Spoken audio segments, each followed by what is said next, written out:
കഴിഞ്ഞ ദിവസം നമ്മളൊരു ഷോർട്ട് വീഡിയോ ചെയ്തിട്ടുണ്ടായിരുന്നു. അടുത്തായിട്ട് ഇനി കുറഞ്ഞ ചിലവിൽ ഉണ്ടാക്കിയെടുക്കാൻ പറ്റിയ 2.1 ആംപ്ലിഫയർ മേക്കിംഗ് വീഡിയോ വേണോ അതെയോ സ്റ്റീരിയോ ആംപ്ലിഫയർ മേക്കിംഗ് വീഡിയോ വേണമെന്ന്. അപ്പോൾ ആ ഒരു വീഡിയോയിൽ ഏറ്റവും കൂടുതൽ കമൻറ്റ് വന്നത് 2.1 ആംപ്ലിഫയർ മേക്കിംഗ് വീഡിയോ ചെയ്യാനായിട്ടാണ്. അപ്പോൾ ആ ഒരു വീഡിയോ നമ്മൾ കഴിഞ്ഞ ദിവസം ചെയ്തിട്ടുണ്ടായിരുന്നു. അതുപോലെ പിന്നെ ആളുകൾ കൂടുതലും കമൻറ്റ് ചെയ്ത് 4440 IC വരുന്ന ഈ ഒരു ആംപ്ലിഫയർ ബോർഡിൻ്റെ വീഡിയോ ചെയ്യാനായിട്ടാണ്. അപ്പോൾ ഇങ്ങനത്തെ ഒരു ആംപ്ലിഫയർ ബോർഡ് ഏകദേശം 300 റേഞ്ചിൽ കിട്ടുന്നതാണ്.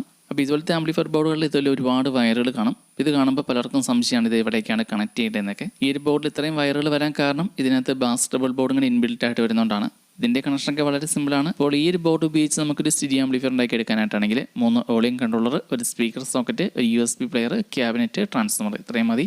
USB പ്ലെയർ വർക്ക് ചെയ്യാനുള്ള 5 വോൾട്ട് ഔട്ട്പുട്ട് ഈ ഒരു ബോർഡിൽ നിന്ന് തന്നെ കിട്ടും. അതുപോലെ തന്നെ റെക്ടിഫയർ ഉണ്ട് ഈ ഒരു ബോർഡിൽ തന്നെ. അതുപോലെ ബാസ് ഡബിൾ ബോർഡും ഇതിന് തന്നെ ഇൻബിൽറ്റ് ആയിട്ടുണ്ട്. ഈ ഒരു ബോർഡ് മാത്രം മതി. അപ്പോൾ ഈ ഒരു ബോർഡ് ഉപയോഗിച്ച് സ്റ്റീരിയോ ആംപ്ലിഫയർ ഉണ്ടാക്കി എടുക്കുന്നതിൻ്റെ ഡീറ്റെയിൽ വീഡിയോ ഉടനെ വരുന്നതായിരിക്കും. ഈ ബോർഡിൽ വരുന്ന ഇത്രയും വയറുകൾ ഇതെവിടേക്കാണ് കണക്ട് ചെയ്യേണ്ടതെന്ന് ഡീറ്റെയിൽ ആയിട്ട് അടുത്ത വീഡിയോയിൽ ഉൾപ്പെടുത്താം.